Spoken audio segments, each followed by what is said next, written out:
Dude, Johnson said yesterday, he's like, you jumped a lot.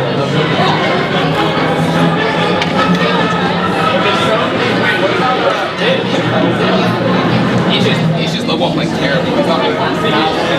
Yeah, yes, 100%. Like, he can't play much defense. Like, but it's low ball, right? No, yeah, he has no hand though.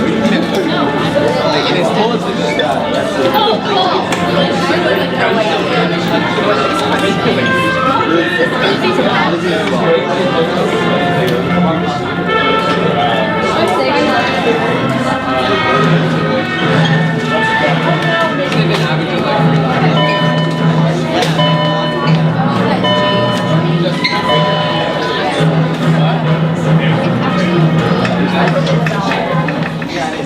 Hello and welcome back to the fourth period.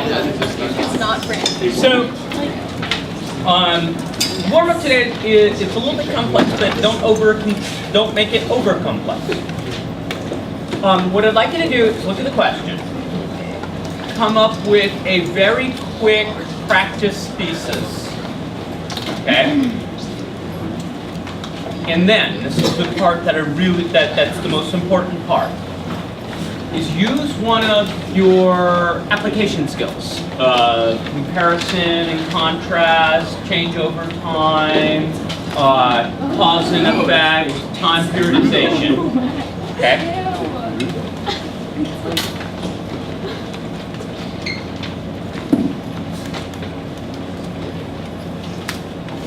Use one of your skills as if you were writing a body paragraph. Does that make sense? So the practice thesis is just direct your head around the question. That's all you're doing there. But what I want to see if you can do is show that you know how to use cause and effect. Show you know how to use change over time. Show if you know how to use a comparison. Does that make sense?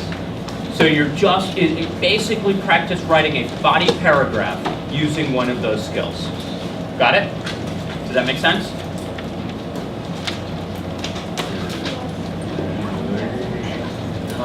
Why are you making us do it today?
You'll know the end. The last minute 45 seconds you'll Oh, like, I know that you're like, why is it Tchaikovsky wrote He it. just wanted to make a song about the war. Yeah, but for him, the War of 1812 wasn't the one in America. Oh, the one in.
Is that the basis of our foreign policy?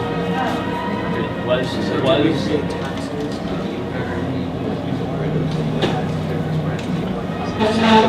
that what basically the basis of our policy was about?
talk over what it is that you kind of, what you thought the best way of handling this, which skill?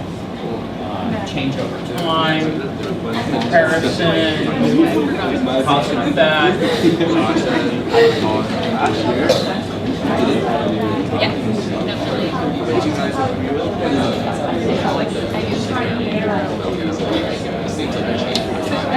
You're still wrapped on the thesis then. That's why I tried to get past that. You know more about what. But as far as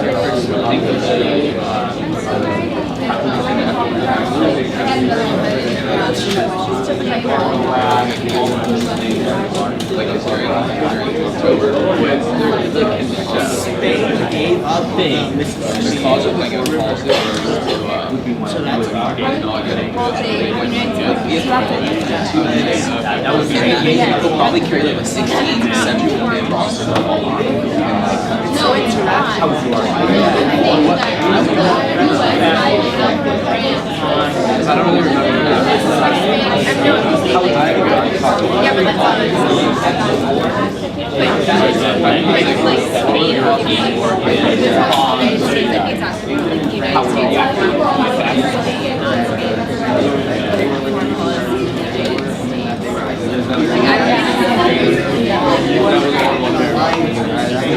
Oh, then it is worth it.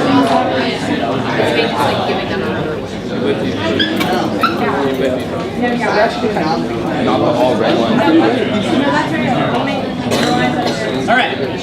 So, stop.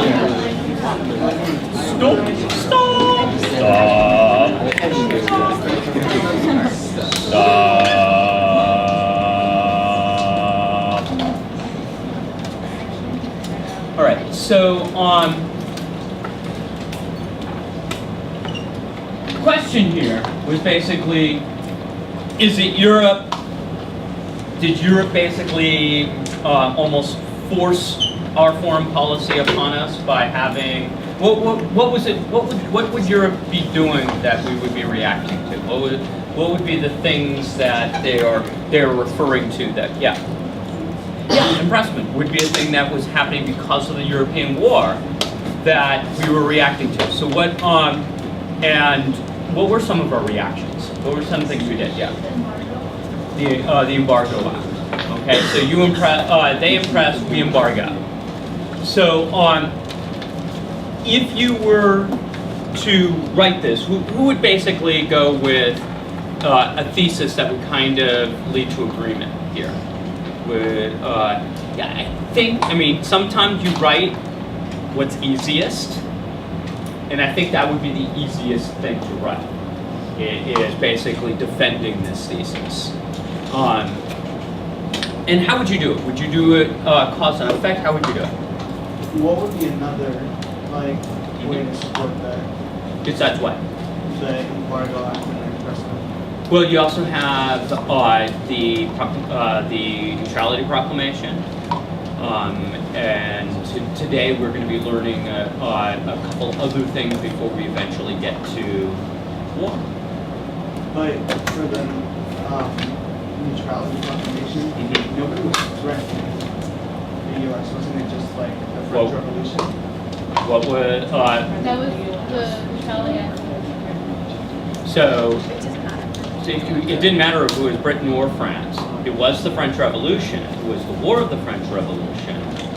But what was happening over there that made it so that we want to trade with both sides. So they have an event. We say we're neutral. When we're neutral, then what starts to happen? They start seizing our ships. So then what do? Does that make sense? Yes. So what the thesis here is that every time we came up with a foreign policy, it was basically because of these European events, as opposed to us just wanting to hang out. Does that make sense? Yeah. Okay. So what would be a way that which way? Cause and effect, change over time. What would be the ways that you would do it? Yeah. Okay, and just for example, what? I gave like two auditors like some examples and then showed one that pause and then talked about the board policy that's created and kind of the effect of it. Okay. And then did the same for the other, do the same for the other. Okay, I think that would work really well. Did anyone have a different way that they did it? Yeah. I did it like with different countries. I did one with Britain, and then one with Spain, and then one with France. Like with France, we bought out Napoleon ownership of Louisiana Territory. With Spain, we did Company's Treaty, and with Britain, we did the Embargo Act. And did you also do kind of an agreement type thesis that we were mainly reacting? Okay. Any other? Did anyone do a different spin? Okay. So, did you use any words that showed you were using cause and effect? Did you use any verbiage that would indicate that? Okay. Yeah. So make sure that when you do your commentary, you use words like "as a result," the effects were. You make sure that. I mean, this is the thing that got me in trouble with essay writing forever, is that I assumed that the reader knew what I was doing, rather than saying to reader, this is what I am doing, okay? You want to make sure you give them clues as to which technique you're using, because remember, it's on the rubric. You need to use one of the techniques. So unless it's very clear, you may not get that point. Does that make sense? So some of the things, a little bit of, it's not quite false, but it's a little bit false. You want to make sure that you drop in blinding hints that you're using one of the techniques. Yeah. On the actual exam, are you which one more? Yes. Yes. So that's a great question. They now call it the long essay, and where in the past they would say this is a change over time. Now it's an essay, and you demonstrate that you are skilled, and you are going to write your own thesis, which will lead to what type of essay it is. You determine. It's up to you. You are the power here. Okay? Yeah. So with like the FRQs, we used to have like a choice of which which prompt we answered. You'll have two. We'll have two choices. You'll have two choices. You'll write on one. Neither of them will be labeled, by the way, as to what type of essay it is. It's up to you to determine by how you write, whether it's cause and effect, change over time, or whatever. You're the one who brings the skill to the table. Okay, does that make sense? Yeah. Obviously, the phraseology of the questions might lend themselves to one over the other, but they're not going to tell you. Yeah. There is a DBQ. So, and you'll also have to bring that skill to the table for the DBQ. We just have, we're doing one of per unit, we're going to be kind of doing one skill at a time, just to make sure that you're introduced to each one kind of separately that you can chew on. So next unit we're going to do it. So for the exam, you do a long essay, Yes. And the multiple choice will have the stimulus, like some of the questions we had. Yeah. For the essays, is there like a range of answer as to like which one you use? No. The rubric is you demonstrate use of. Does that make sense? Right and wrong would be this. So let me just. So this is how right and wrong would work. If you were to put in a support, and you're supposed to have at least like two supports, and one of your supports is not factual, it just doesn't count, and thus you only have one. Does that make sense? Yeah. So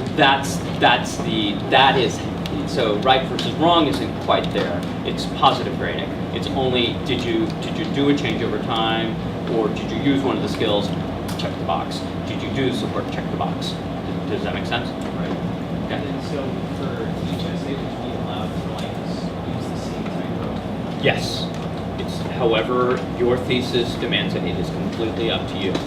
Because remember, the essays are actually read in isolation from one another. So the person grading your DBQ has no idea what you did on your long essay. Yeah. For the prompt, like America is rising as a global power that they wanted to protect its territory and stuff like that. So Okay. could that like kind of be modified? Yes. And modifying is fine because the bar is just a thesis. But the more original your thesis is, the easier it is for you to be able to make all your arguments and put in all your skills. All right, are we good? Okay, so on the test, the rubric I handed out last time will be applied to your essay. Okay. So it will be the multiple choice and a long essay. Sir? The one that we do at home, should we also do it this way? Yes. However, I am mainly, it's practice and I'm mainly grading that you do it and it's complete and that you did not cheat. But it's practice, so you should practice doing it correctly. Got it? Right. And I believe the essay is the same page, that it is still period 3 that you can find. And so look at those essays on that page. Try and pick one that is more from this era as opposed to the constitutional era. Okay? Okay, are we good?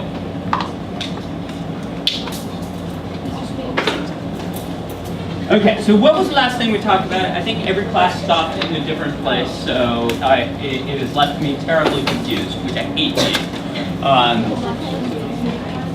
Election in HOA. Okay. One essay and one section credit. Is that one open all year? It will be open all year, and So, let's say like we use extra credit first or second semester, but you put it in first. oh no, semester? I'll have it will be only open this semester. Oh. The extra one. So there'll be a different set of how to do extra essay second semester. Yeah. I went physical to 2014 on you. So yeah, so it will be for this semester. So don't reserve it for next semester. If you need it, you want it, use it this semester. Okay. All right. So in 1808, Thomas Jefferson does not run again for president. Now, even though the Embargo Act was not the coolest thing ever, and a lot of people were angry with him, people that were angry with him were in a particular region, mainly in New England. Not so much in the South, not so much in the West. And so he had the popularity that he could have won another term as president. However, he don't want to be president anymore. The Embargo Act had led people to be very critical of him. People were writing him every day saying, "Why are you doing this to my family? Why are you ruining me?" And Jefferson took this all very personally, and he was personally writing back anybody who wrote him. It became so overwhelming to him that he started taking out newspaper ads saying, "Please stop writing me so I can catch up." It will cause him such stress that he was a migraine person. And he got the mother of all migraines. And basically for the last couple months of his presidency, he went to bed and pulled the covers over his head. Is that somebody who's going to run for a third term? No. By not running for a third term, however, he has now taken George Washington's precedent and turned it into a tradition.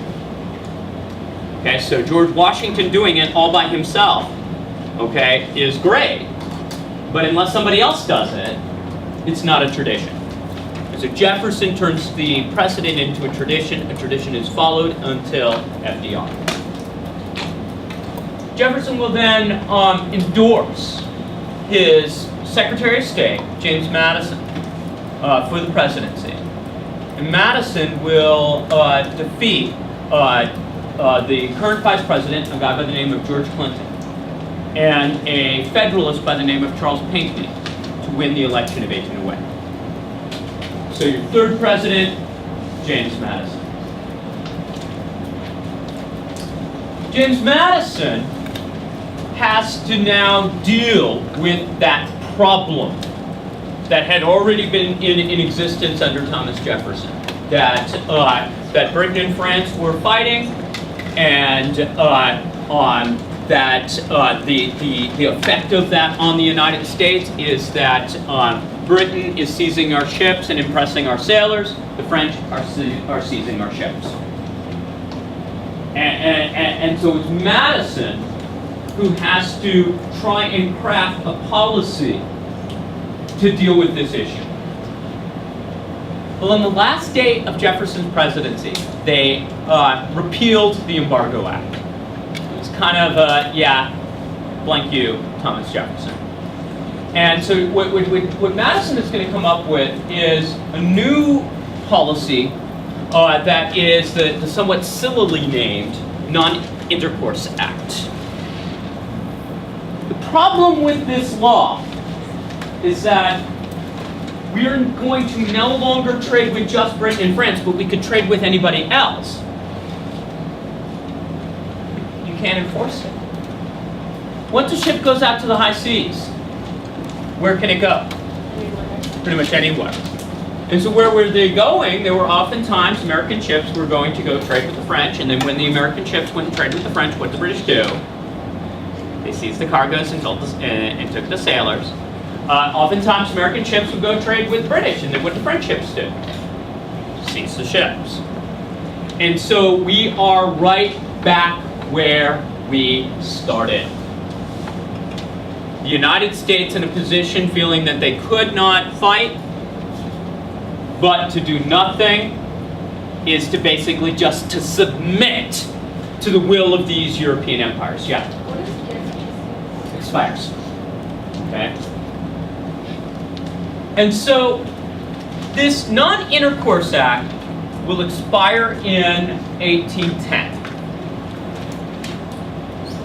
Leaving Congress to come up with yet another plan, another option. And what that option is, or was Macon's Bill number 2. Don't ask me about Bill number 1 because it was probably worse than this one. And by the way, this was perhaps one of the more ill-conceived laws that our United States Congress has ever passed. And by the way, that is saying something.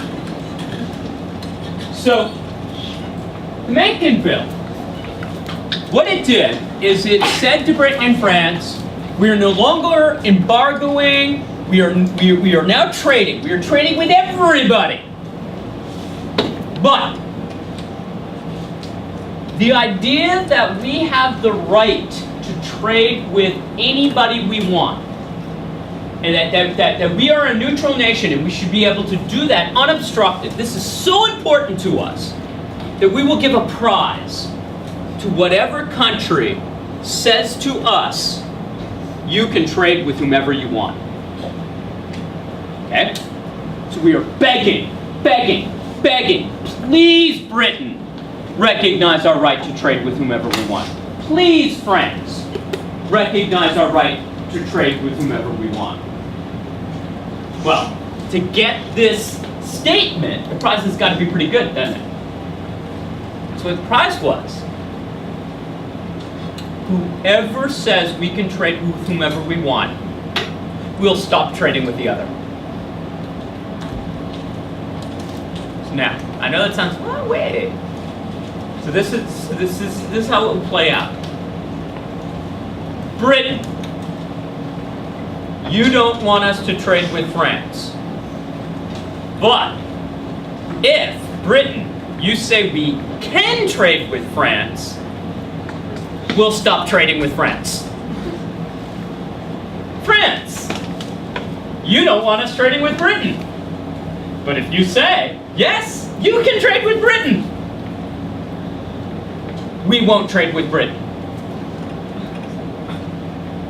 And if you're going, that's because it's an law. And who figures this out? Who's going to be the one to go, oh, pick me, pick me, pick me? Napoleon. Napoleon goes, okay, wait a minute. Let me get this straight. We have been seizing your ships and messing with you because you trade with the British.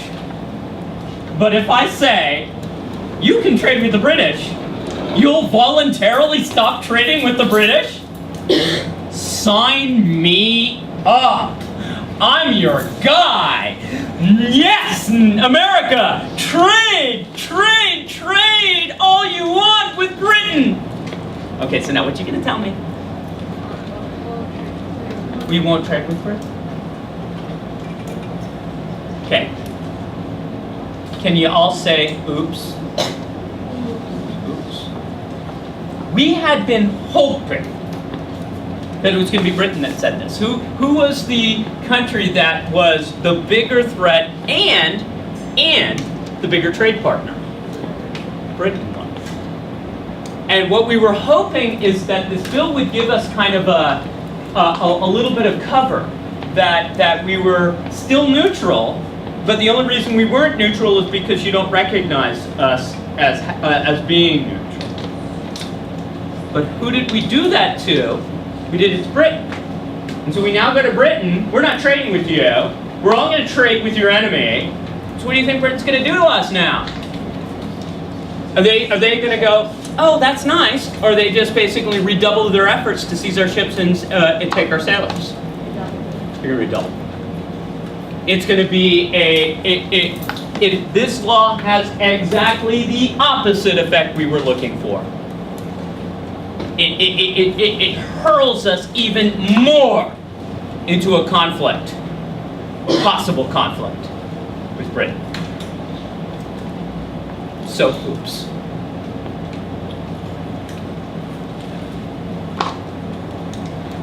Meanwhile, in 1810, we get a changing or shifting of who is in Congress.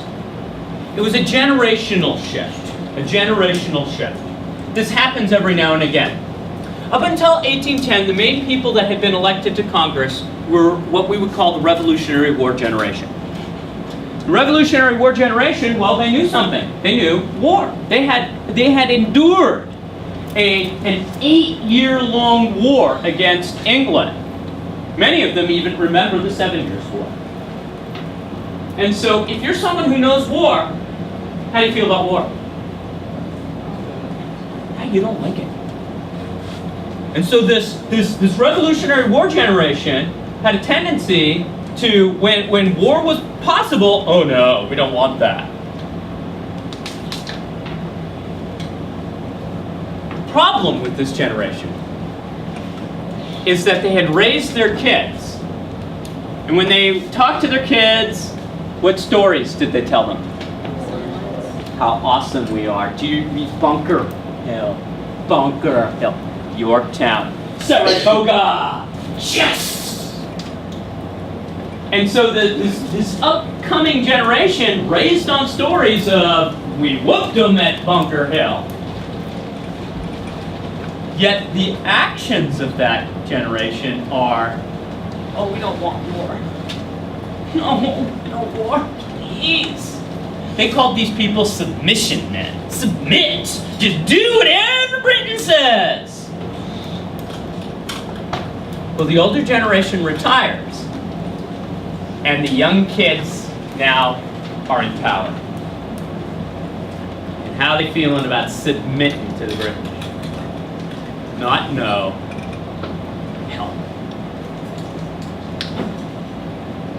they are going to basically now make up the majority, and they're gonna select one of their own, a guy by the name of Henry Clay, to be the Speaker of the House. Now, Henry Clay, it's a name you're just gonna have to know. He's gonna be one of the most powerful Americans that doesn't become president.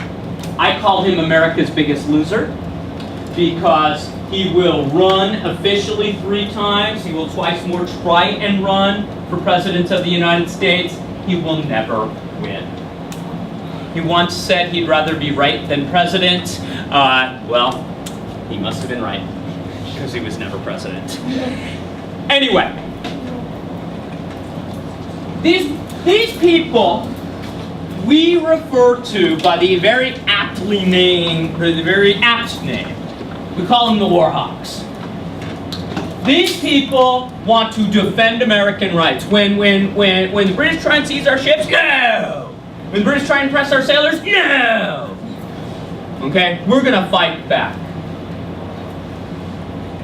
Additionally, so long as we are fighting the British and everything, you know what we need to also do? Okay? Get territory. If we're going to fight Britain, we might as well get Canada. Oh, by the way, Britain is now allied with Spain. The co-Catholic club has been broken. So, if we're fighting Britain, we're also fighting Spain. And if we're fighting Spain, that means, guess what we can also get? Florida! So, these people have what Han Solo might call delusions of grandeur. They are thinking, yeah, not only are we going to defend our rights, we're going to get Canada, we're going to get Florida. I mean, the whole ball of wax, all of it's ours.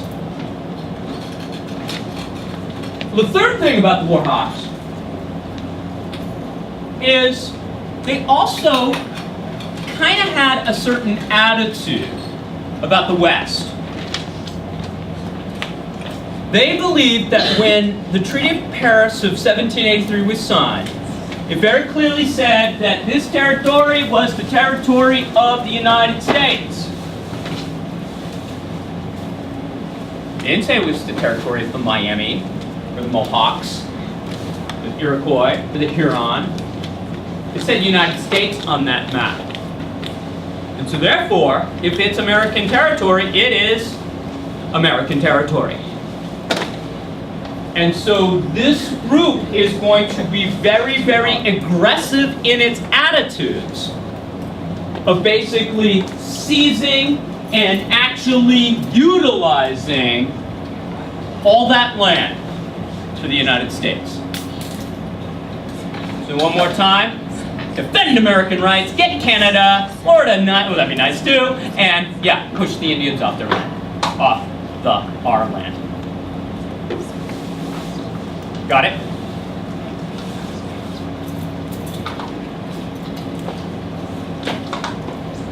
Obviously, American Indians are going to kind of get wind of this shifting of American attitudes.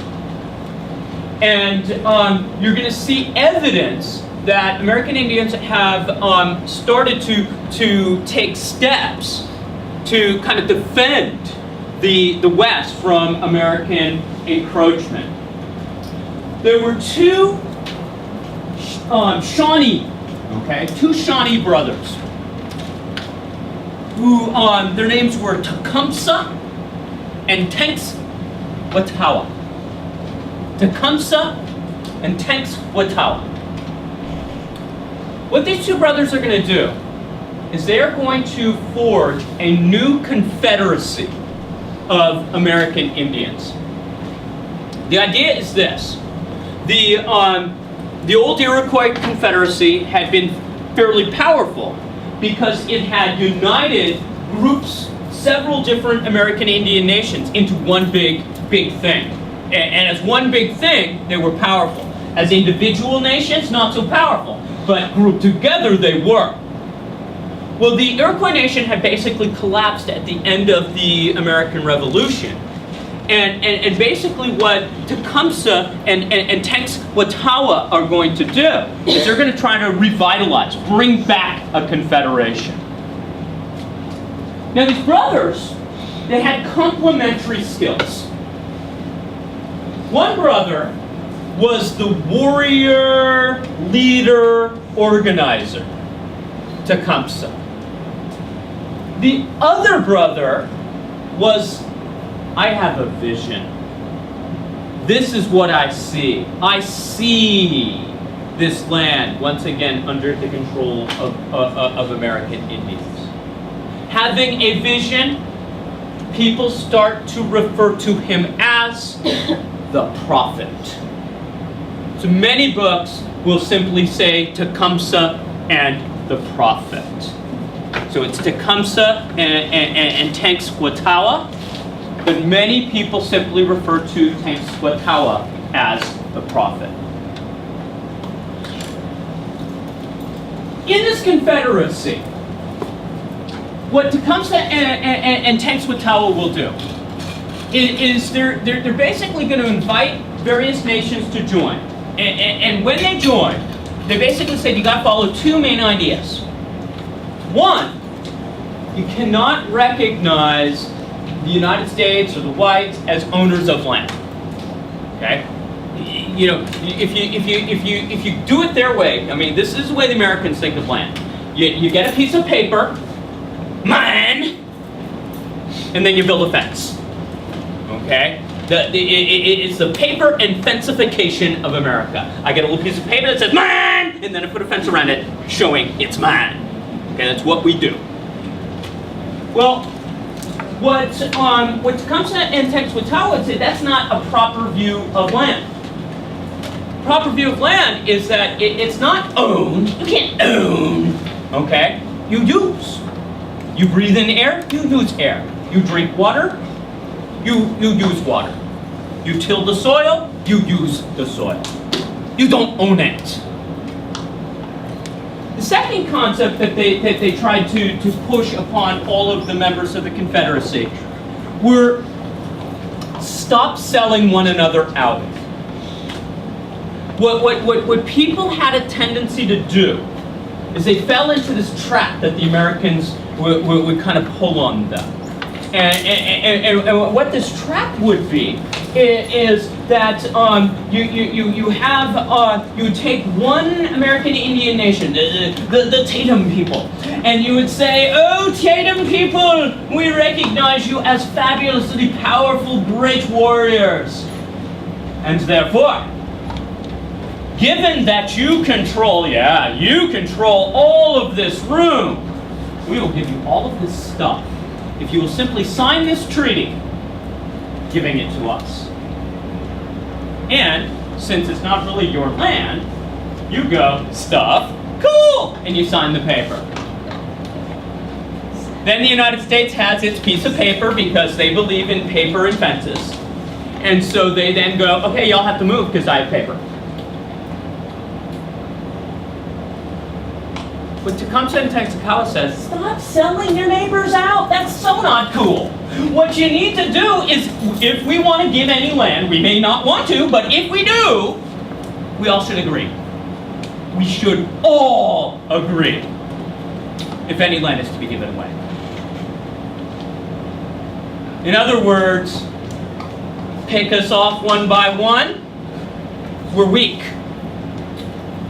Together, we're strong.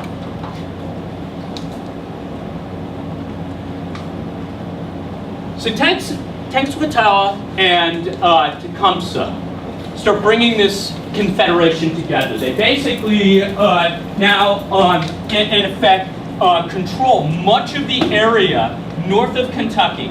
Okay, their confederacy is reigning supreme. They are now looking south of Kentucky and trying to organize that area too. Well, if they're organizing, do you think the United States Congress is going to get wind of it? Oh yeah. And what the United States Congress is going to do is it's going to send the governor of Indian Territory, you know it as Indiana, the governor of Indian Territory, aka Indiana, His name is William Henry Harrison. And William Henry Harrison will be sent to basically deal with this issue, deal with this Confederacy. So, Harrison brings his army into Indiana, and he will set up an encampment on the banks of the Tippecanoe River. Now, he chose very specifically this point because what he wanted to do is he wanted to be provocative. He set up his camp right next to the capital of the Confederacy, a place called Prophetstown. And basically what he's trying to do is that age-old trick, okay? I mess with you, get you to whoop at me, and then what do I get to do? I get to fight. Okay? I want you to start it so I can finish it. He's being provocative, but unfortunately for this Confederacy, Tecumseh is down south trying to organize the southern nations, leaving the I'm not as skilled as at warfare as my brother, Tenskwatawa, in command. And Tenskwatawa falls into the trap. He attacks William Henry Harrison's forces. The battle plan's pretty simple. Kill the guy on the white horse. Harrison was known for riding a big white horse. Unfortunately, he attacked so suddenly that Harrison jumped on an old brown horse. His aide jumped on his big white horse. It was not a good day for his aide. Anyway, Tecumseh's forces will be defeated by William Henry Harrison on the banks of the Tippecanoe River, making William Henry Harrison famous. He will now go by the nickname Old Tippecanoe. He will run for president in 1840 under the slogan, Tippecanoe, and Tyler too. Tyler ran for vice president. So it became one of the big qualifications for becoming president back then. If you killed lots of American Indians, you can be president. Anyway, going in along with the theory of kill lots of American Indians and you can be president, the Congress will send another general south. The general in the south, his name was Bloody Andrew Action Jackson, a.k.a. Old Hickory. And Andrew Jackson will be told to deal with the rising power of the Creek Nation. He decides to do a little bit of divide and conquer. He offers fabulous promises to some of the Creek tribes and basically makes them join his team. He then now with a larger force attacks and defeats the rest of the Creek Nation. The Creeks will sign a treaty known as the Treaty of Fort Jackson. In that treaty, they will cede or give a whole bunch of land to the United States. Most of the land they gave were the lands of the people that had joined Jackson's side. If you look at these two battles, the Battle of Tippecanoe and the Battle of Horseshoe Bend, you will find that they basically now have effectively quashed or squashed any sort of American Indian resistance east of the Mississippi River. This was a very effective smashing down of all the American Indian power east of the Mississippi River.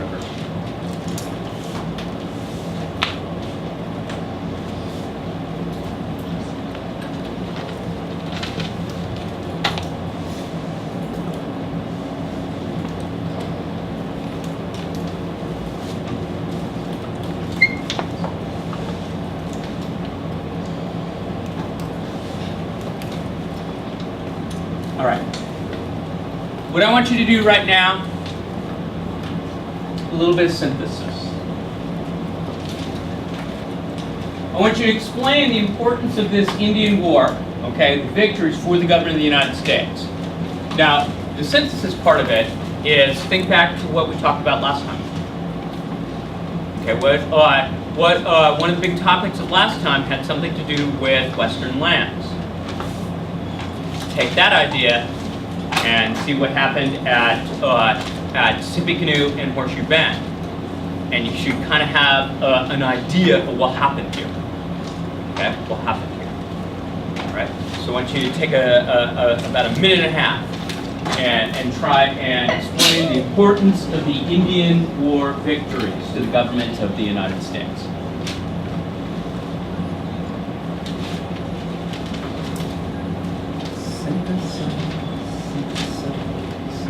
Come on, everybody, synthesize.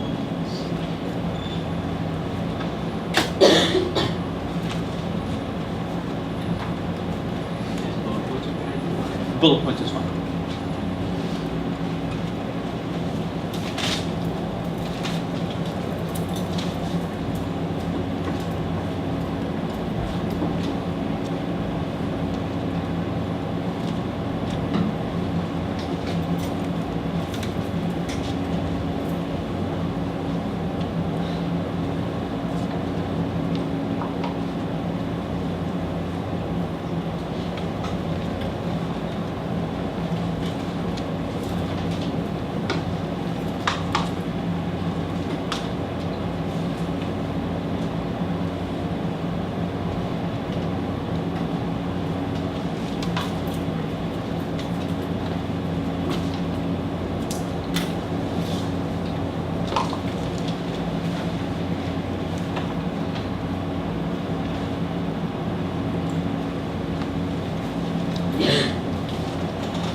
Do you have a Taj Mahal?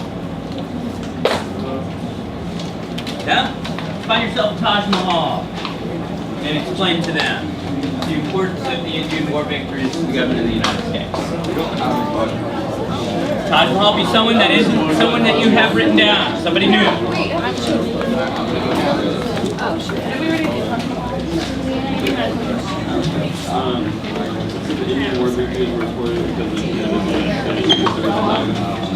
Taj Mahal, what do you mean? Will you be my Taj Mahal? Taj Mahal? You don't have that for anybody else?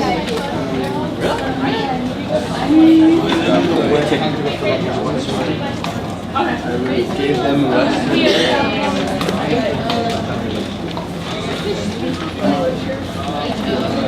They're like assert dominance.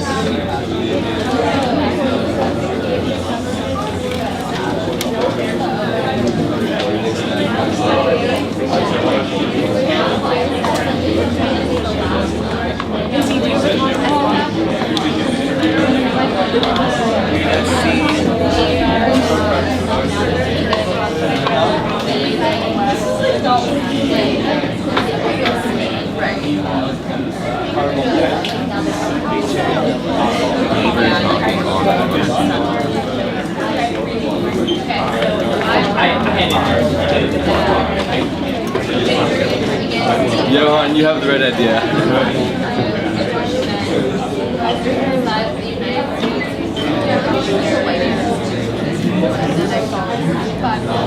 I will just give enough It influenced policy. There was Louisiana. How did that work? No. It didn't expand further west. So now, what I'm kind of doing with this is show you the way. reading. So I didn't really work that much with reading. And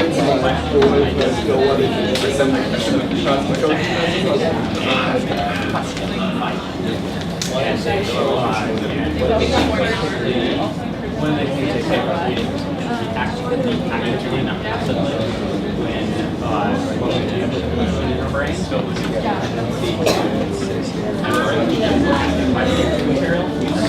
staring at it and saying, yeah, and as you know,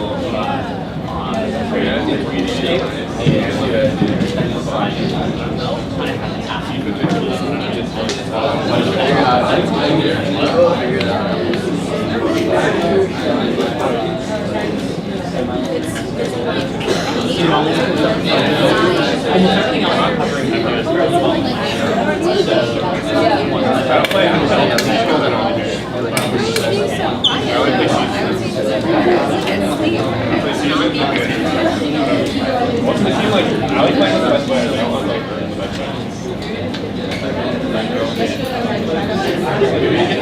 Actually, I think you just gave me my answer. What I think all we'll do is have you all in your partner and buy give you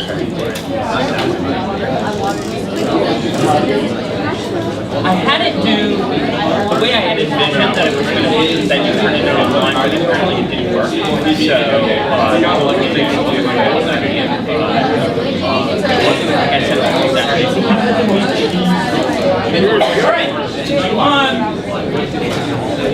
Going back to your desk. Back. I went a moment too long. People got relaxed. We'll lose you forever.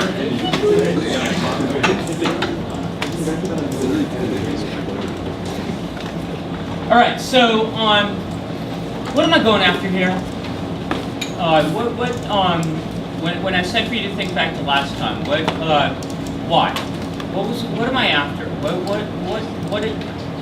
It's not that horribly of a big leap, but I just want to make sure you make it. What does conquering this land allow? It means there's like more open land for settlers to come. Yeah. So settlers, and then just keep going, rolling with it. Yeah.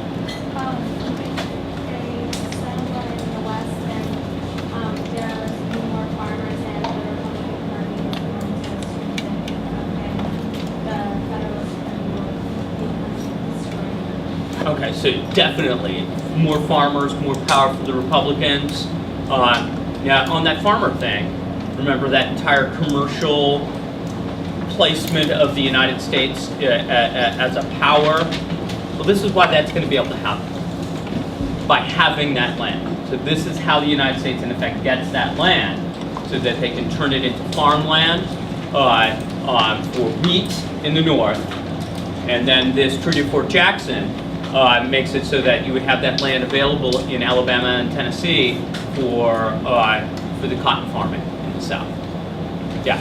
I think I was watching a John Green video, and they said how it helped women get jobs in factories, how the putting out system in America basically disappeared because of this, and then they later went to factories and were able to work until they got married. Because as we now get the shift to people to the west, particularly in the east, they start changing over to factories, and the children of farmers, mainly women, would be the workers in those factories. So absolutely. So the Warhawks, their next goal is we are going to defend American rights against the British. And so they are complaining, they are saying, we need to defend rights, we need to defend rights, we need to defend rights. And Madison, who's from that earlier generation, was at first very reluctant.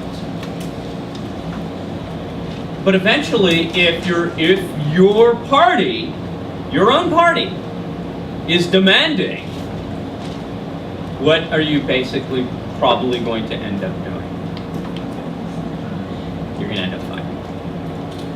And so, bowing to the demands of the Warhawks in his party, Madison will ask for a declaration of war in June of 1812, and the Warhawks in Congress are more than happy to oblige him. Irony. The British, meanwhile,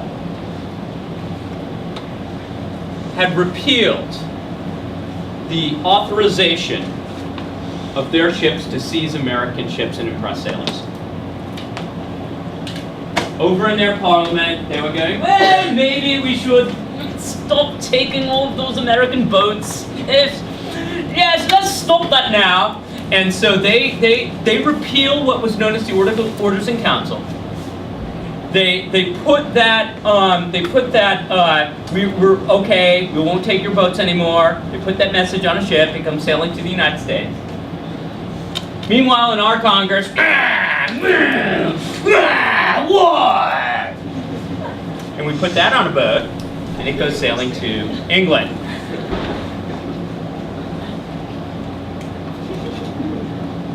Guess what trumps what? War. So the United States basically declares war on Britain based on mainly a cause that no longer exists. But it's on. Got it? The main place that supports the war is the South and the West. And you can see the ulterior motives here, people.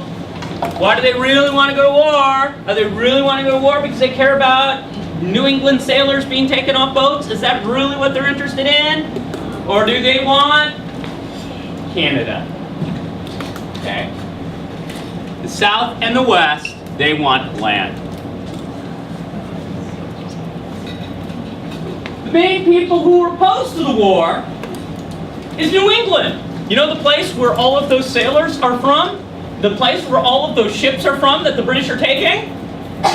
Yeah, they don't want war. Why don't they want war? Because if you're fighting against Britain, are you making money? No!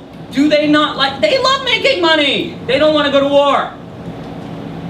They also don't want Canada. Because Canada is going to create more Republicans. They don't want more Republicans. There are too many Republicans. Gotta stop this. Okay? They see the impending doom of the Federalist Party. Okay? This part reminds me of that skit from Holy Grail. Bring out your dead, bring out your dead, bring out your dead. Not dead yet. That's the Federalist Party. Okay? Basically dead, they just don't know it. Can you explain that? I don't know. Bring out your dead? Okay, well you don't know the skit. It doesn't work without the skit. They just don't, they basically are, they just don't know they're doing. Yeah. Why did the British decide to repeal? Basically because trade benefited them. All right? Yeah, it just did. I mean, they are a commercial empire. Trading with us is actually better than not.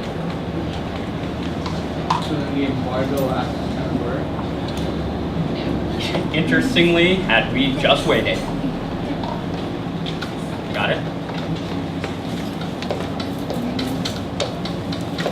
What is worse is that this war was a great division in America. There's very, I mean, we went into this war with an entire region, almost the entire New England region does not want to go to war. And they acted like it. During the war, they continued to trade with the British. They sold the British stuff. They gave the British food. They helped the British during the war. Back then, the way our army operated, instead of it being one big army really controlled by the United States government, the way that the army used to work is that each state would be told to send their militia to join the fight. And so the United States government, okay, New York, you owe troops, New Jersey, you owe troops, New England, oh wait. The governors in New England were saying, our troops are here for defense only. They cannot serve outside the state. They refused to send troops.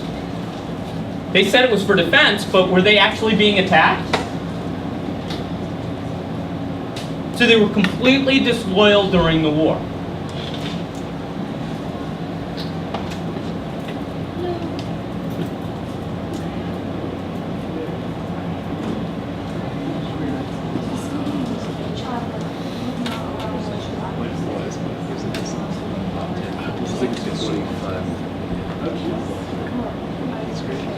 Oh, come back, proud Canadians, to before you had TV. No hockey night in Canada. There was no CBC. Oh my God! In 1812, Madison was mad. He was the president, you know. Well, he thought he'd tell the British where they ought to go. He thought he'd invade Canada. He thought that he was tough. Instead, we went to Washington and burned down all his stuff in the White House. Burn, burn, burn, and we're the ones that did it. It burned, burned, burned, while the president ran and cried. It burned, burned, burned, and things were very historical. And the Americans ran and cried like a bunch of little babies. Wham, wham, wham, in the War of 1812. Fast hillbilly from Kentucky, dressed in green and red, left home to fight in Canada, but they returned home dead. It's the only war the Yankees lost except for Vietnam, and also the Alamo, right at the Bay of Ham. The loser was America, the winner was ourselves. So drive right in and blow them up. The War of 1812 in the White House. Burn, burn, burn, and we're the ones that did it. It burned, burned, burned, while the president ran and cried. It burned, burned, burned, and things were very historical. And the Americans ran and cried like a bunch of little babies. Wham, wham, wham, in the War of 1812.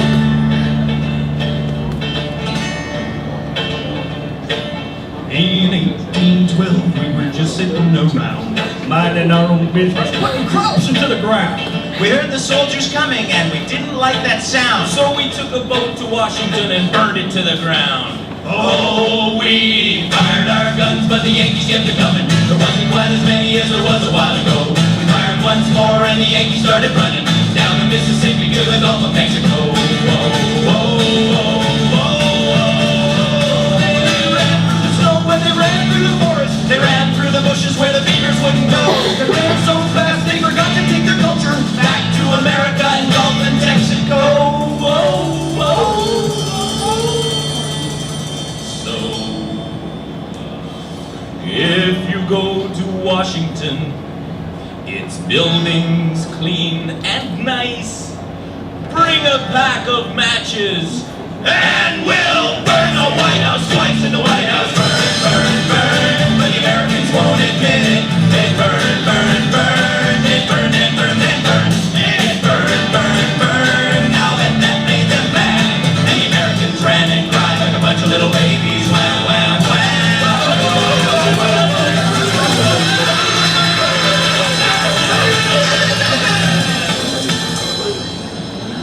In the war of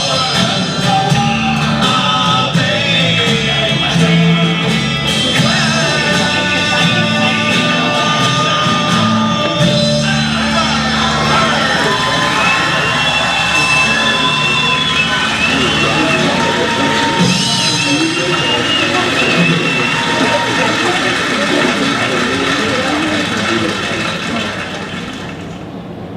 Can you go back to the last slide?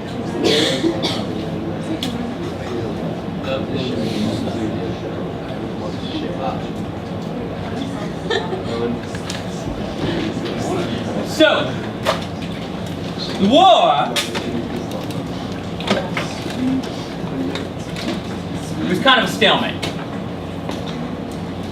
The United States, first thing we did after the war began, a war to defend our rights, a war to defend ourselves against the British seizing our ships, was to invade Canada. We got beat. But as we left, we burnt down the provincial capital at York, which just got them mad.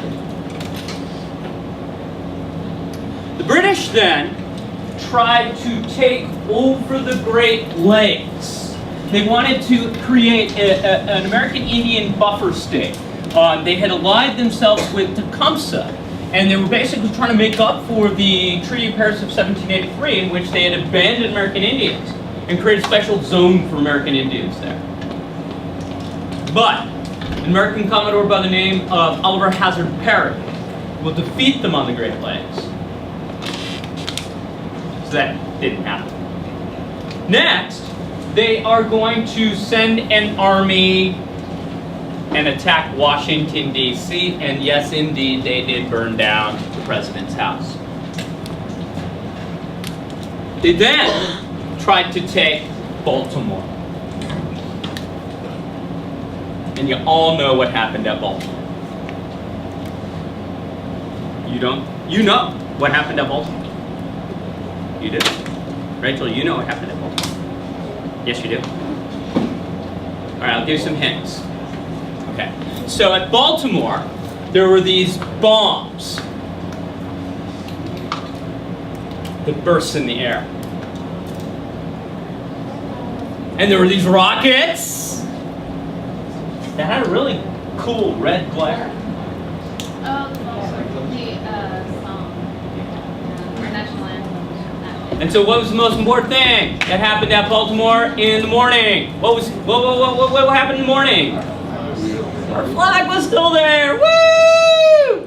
So, the lesson is they didn't win. The British tried to take Baltimore, they failed. And the description of this battle turned into a poem by Francis Scott Key, and then later somebody tried to take the poem and sing it to a British drinking song.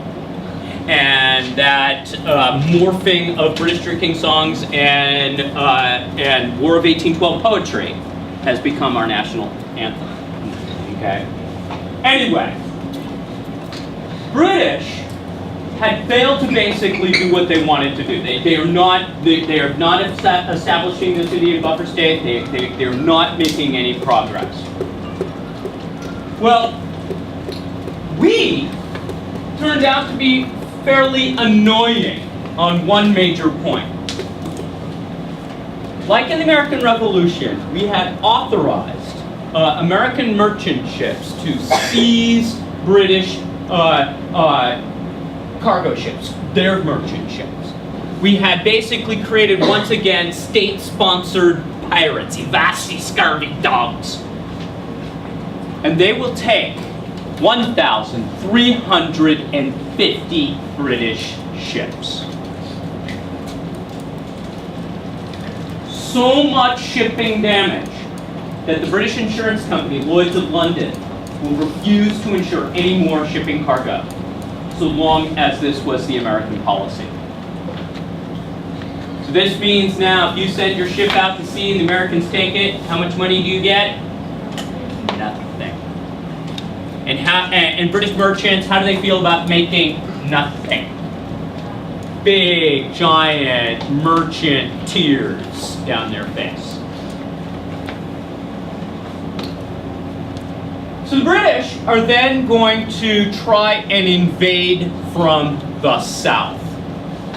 They come up via Mobile Bay toward Nolens. The idea was they would take back Nolens and then possibly return the Louisiana territory to Spain. They had never agreed that the retrocession or the giving of Louisiana back to the French was legal.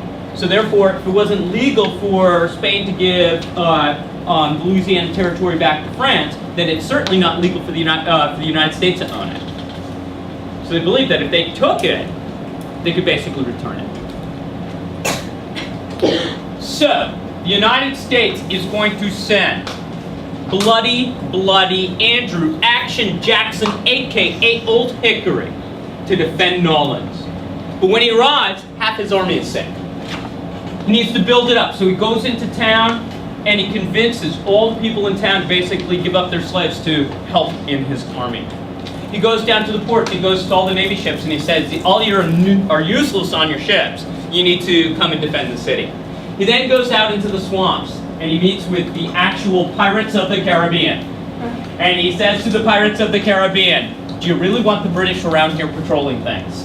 And the pirates of the Caribbean say, no, we don't. So, Blackbeard and the others join with the British, pardon me, the Americans, with the slaves and the sailors, and they built up a huge fortress outside of Nolens, largely made out of cotton bales. A cotton fortress. The British then attack with an army of thousands. The Americans have done a change in technology. Most of the American soldiers, the ones that had been brought from Tennessee and Kentucky by Andy Jackson, armed with what were known as Kentucky rifles.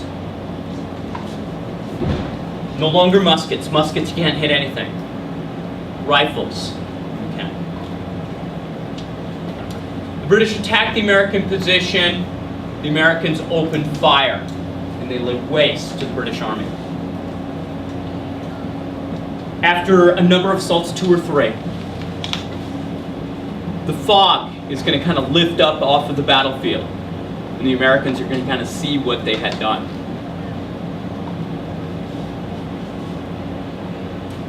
The battle will cost the British something like 2,042 casualties. The Americans lost 71. By far, the greatest victory the Americans will ever have over the British, ever. In fact, it's one of the worst losses for the British up until that time.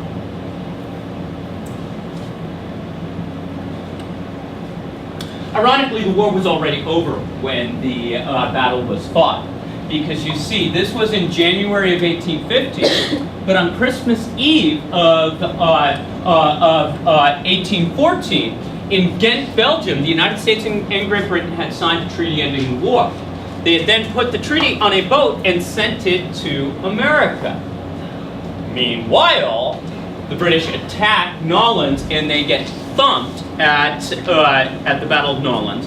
They then put a message on a boat over saying we won. In Washington, the boat that says we won at Nolens arrives first.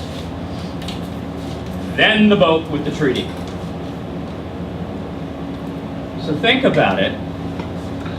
If you lived in, like, New York, if the first news you got, Andy Jackson thumped the British at Nolens, followed by the war is over. Even if you can clearly read the dates, what is your gut visceral reaction to the news? Andy Jackson stopped the war. Andy Jackson won the war. Hail, Andy Jackson. This will make Andy Jackson the greatest American hero. The greatest American hero since G-Wash.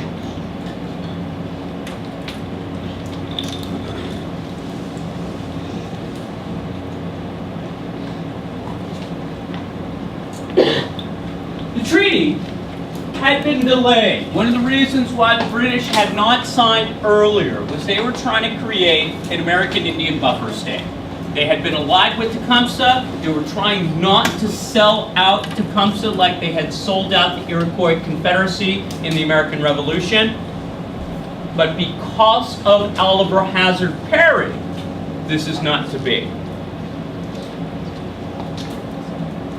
British finally deal when it becomes apparent that this war is dragging on. Now remember, they have been fighting basically since about 1804, when they first started fighting against Napoleon. The fight had then turned into this war with the United States. But this is like 10 years now. And 10-year wars, you kind of don't want them anymore. Secondly, the fact that the Americans had won, particularly at Lake Erie, and then again at Baltimore, it wasn't going to be an easy thing to just simply get a military victory. Now, of course, they did not know about Nolens because it hadn't happened yet. Finally, 1,350 merchant ships, Lloyd's of London canceling insurance policies, unhappy, sad merchants. It is time to end the war. Now, the war terms are very simple. Status quo antebellum. Y'all know what status quo is because you're singing the song from High School Musical right now. I know it, okay? It's right now in your brain. You know that that you know about the status quo. Okay. Antebellum. Ante means before. Bellum means fight. So what does it mean? Status quo antebellum. What does it mean? What's that? Yeah. Everything is the same as it was before the war. Have a nice day. So this war that should have never been fought because the grounds for war were largely based on something the British were no longer doing. A war that its most tragic battle happened actually after the war was over. Is a war that basically decides absolutely nothing. Or so we think. The Warhawks, did they get Canada? No. Did they get Florida? No. But they could spin this thing. See, now I want y'all to think about it. The United States had just taken on the biggest empire on earth. And what had happened? We had not lost. And you know what? You know what taking on the biggest empire on earth and not losing is? Hashtag winning. Okay? For the win.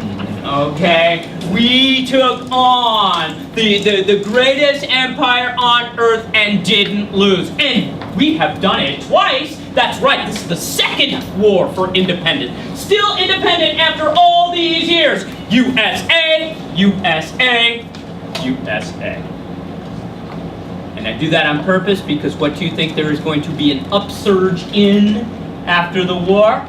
Something known as patriotism, but we use a different word, really, nationalism. Okay?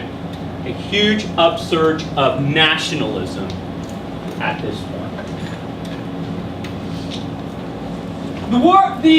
The Treaty of Ghent will lead to a secondary treaty, sometimes known as the Rush-Bagot agreement.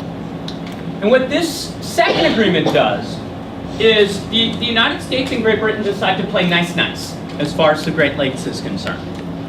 We say we will get rid of all of our gunboats on the lake if you do. And so we disarm the border.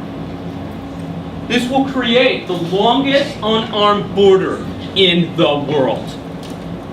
Since then, the border has gotten longer, but it is still disarmed.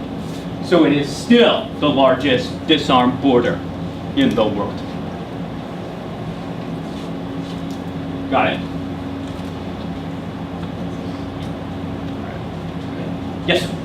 That's between the U.S. and Canada, you're saying, like, until today? Even today, it is an unarmed border. We do not have troops and tanks massed on the Canadian border. What's that? Unarmed border? Disarmed border? Unarmed, yeah. Okay. All right, so everybody breathe in one. I need one big cleansing breath. Ready?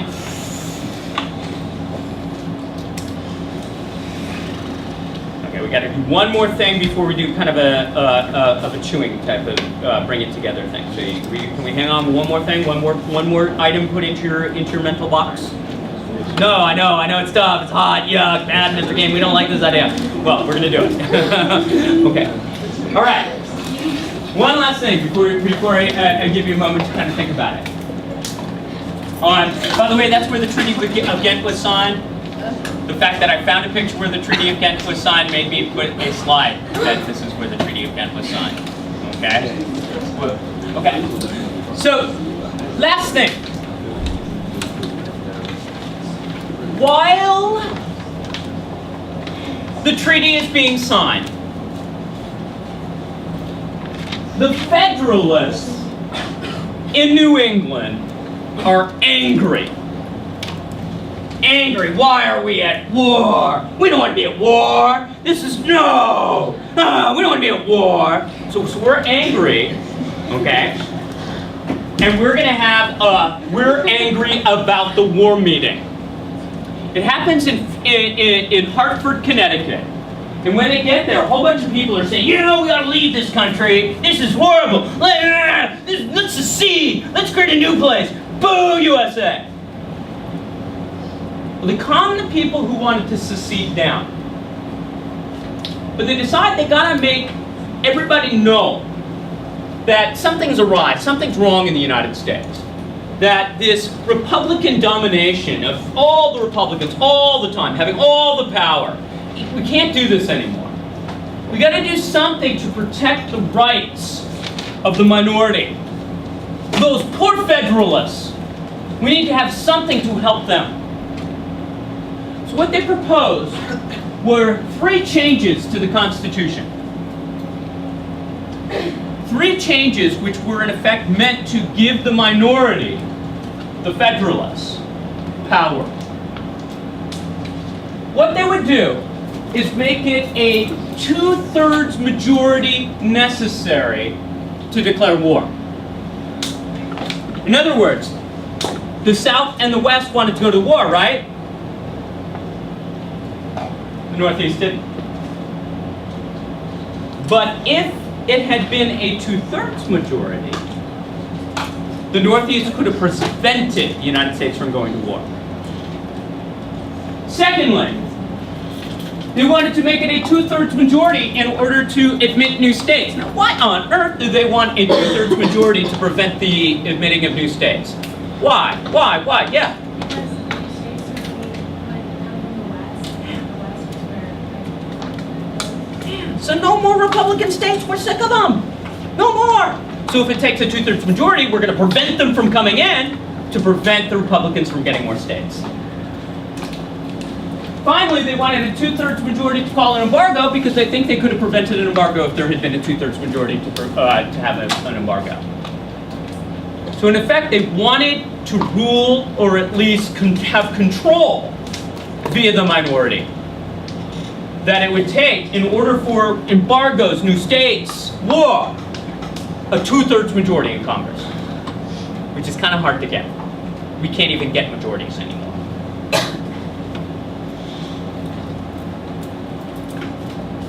Well, think about it. At the very same time, we're signing the Treaty of Ghent. Treaty of Ghent, which is going to lead to this upsurge in nationalism. People going, USA, USA, USA! And at the very same time this is happening, the Federalists are going, meh, meh, meh. How do they look? How do they look? They seem disloyal. And basically, it signals an end of the Federalist Party. Bring out your dead, bring out your dead. The dead Federalist Party.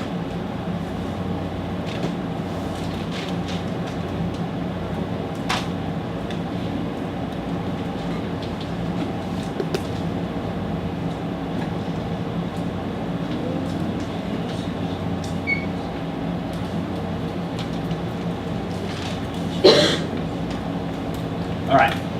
So now, put it together for me. Okay? It's too big?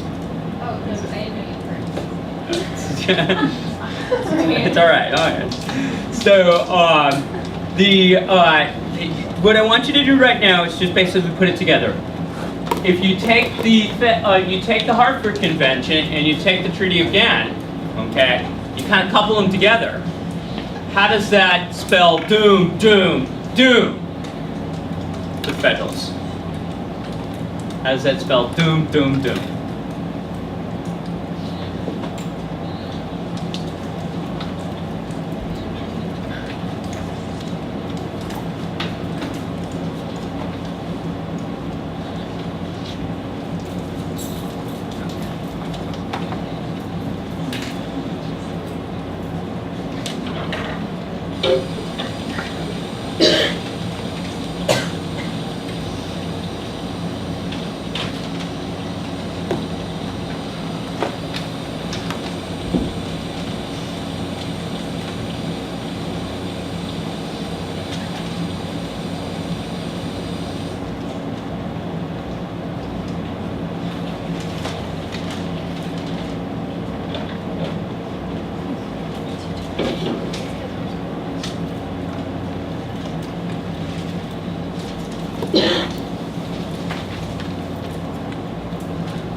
Emerson, wow.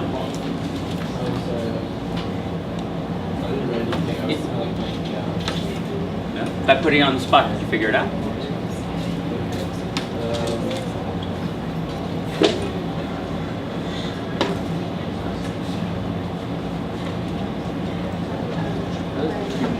Phone friend? Who you take a look at?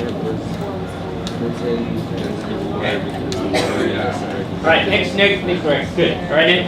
Okay. Yep.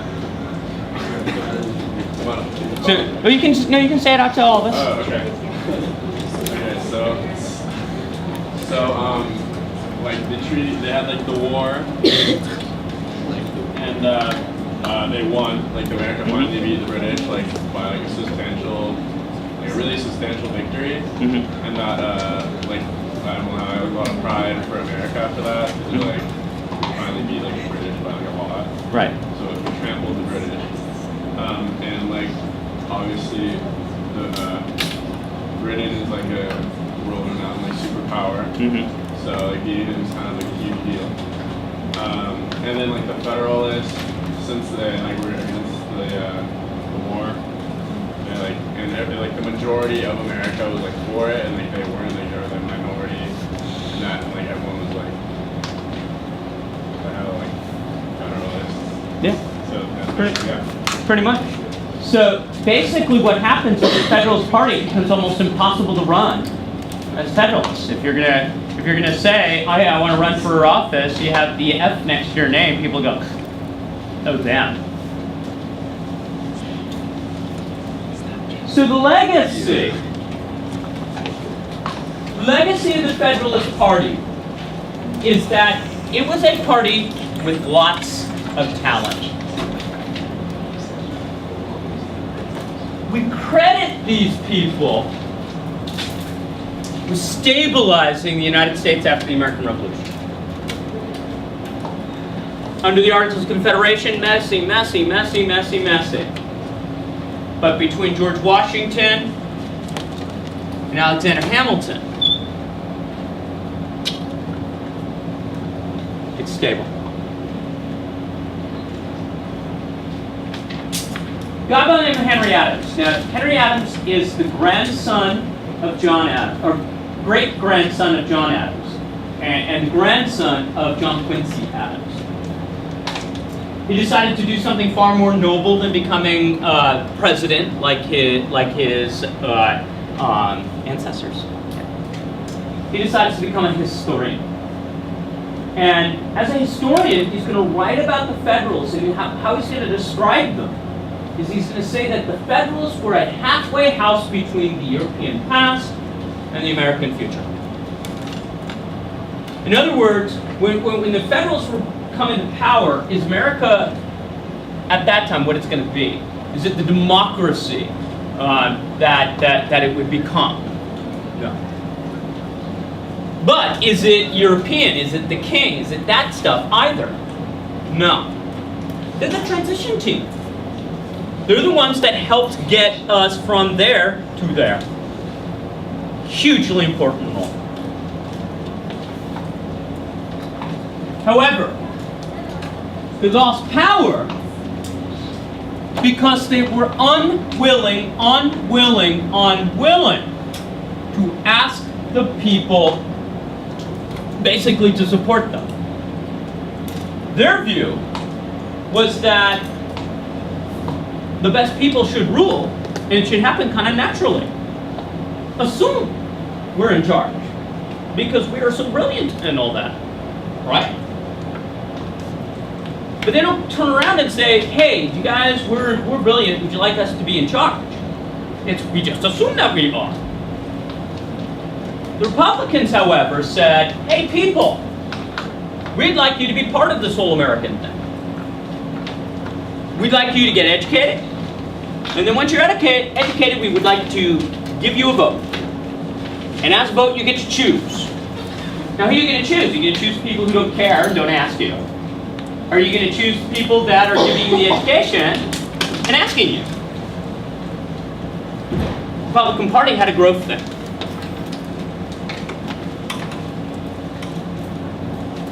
Republicans will now become the dominant party. But you're Federalists, okay? You have your, hey, I'm a Federalist, and you have all your views, but you can no longer win. So what party are you probably going to have to join now? The Republicans. Now, do you leave behind your views, your core values? No. What ends up happening is those core values get incorporated into the Republican Party. And what will happen is within the Republican Party there will be a faction that develops that basically keeps many of the Federalist views. They will become known as the National Republicans. National as in nationalism or national power.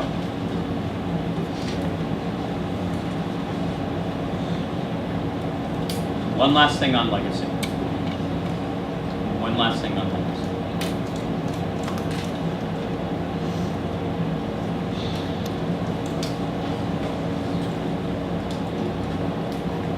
The other legacy of the Federalist Party is going to be in American law. Because even though the Republicans took over the House, the Senate, the presidency, Federalists still controlled the courts. Most importantly, there was John Marshall. John Marshall, as Chief Justice of the United States Supreme Court, is going to look at all of the laws, and he is in effect going to look at it through a Federalist lens.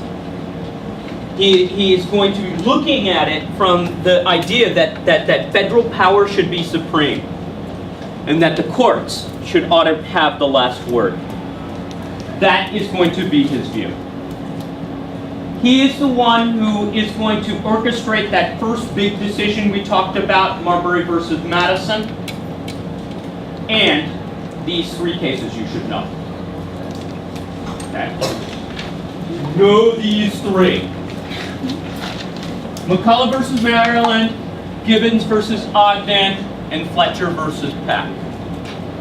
Know these three.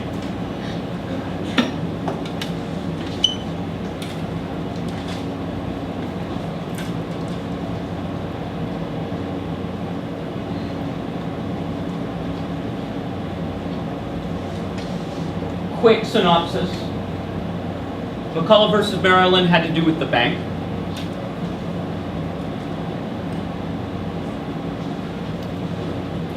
Maryland thought of a great way to make revenue. Tax Bank of the United States banknotes. So think about it. If you were in California and California could tax every federal dollar that is printed, wouldn't that be a great way of making money for the state of California? Obviously, the Bank of the United States did not think this is a good idea. And this goes to court. Marshall will say that the power to tax is the power to destroy, and that Maryland does not have this power. But he also does this. He says that the Constitution derived its power from the consent of the governed. That it is a contract with the American people. It is not a compact between states. It is a contract with the American people. We, the people, it says. And therefore, anything kind of set up under this Constitution, the federal government set under this Constitution, could basically act in the interest of the people. If you're doing it in the interest of the people, you can do it. The bank was in the interest of the people. The second case was Gibbons versus Ogden. New York decided to give a monopoly to the state of, to a trader by the name of Ogden to travel across the Hudson River and land in New Jersey. Going across state lines is interstate commerce. And Marshall says that is not allowed because the federal government has that power. And finally, in Fletcher versus Pack, the United States government cancels a state law when it violated someone's property rights. Once again showing federal government overall. Next time, we are in chapter 8. So it is, today is Wednesday, so Friday and Monday, or Friday and Tuesday. And then the